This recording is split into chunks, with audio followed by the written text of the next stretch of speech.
99% of the people who watch my videos are not subscribed. Please subscribe. It helps me a lot. Oh, God. What's up, guys? This is Revival GT, and I'm going to show you how to paint your engine cover. These engine covers in particular are really, really ugly. So we're going to spruce it up a little bit. I just painted the Charger's calipers yellow last night. So we got this going on. It's going to match it up. But I'm going to show you guys how to do this. So you're going to need some good tape, a decent quality paint, an X-Acto knife,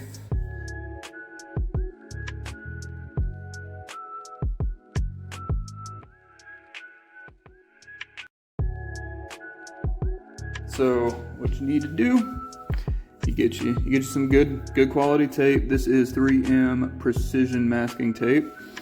You get you off a good piece. You're going to cover up all the lines that you're going to want to not get paint on. So for example, that's how I did it. I went all the way across, did the top, did the bottom, all that good stuff. And if you have a gap like this where you're running the tape across, get your X-Acto knife, cut you a slit in it, and then you can push it down. Then you can push it down on both sides. And then from there you're good. Now on the raised lettering like this, you don't have to get that complicated with it. A much simpler way, if you just want to do the raised part, is get you a Q-tip, something to spray some paint on. So you see, I've got my engine enamel, and then I got this black acrylic enamel. It'll do just fine for being just under the hood. But so I've made a couple of mistakes so far, as you can tell, but I'm just gonna go back over with the Q-tip on the yellow, and then it'll be good. But this is really cool and it's really easy.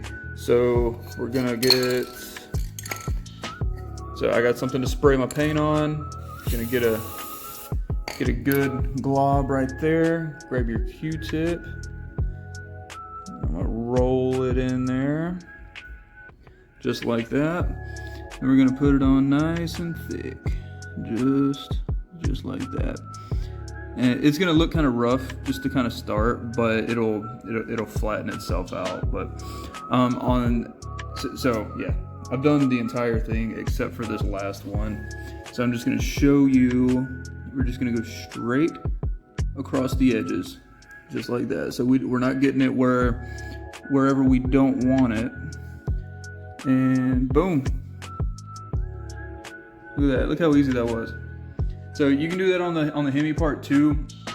It's got more of a slant to it, so you might be harder to not get paint on that. That's why I taped it off and sprayed it. I still got to go back and clean it up a little bit.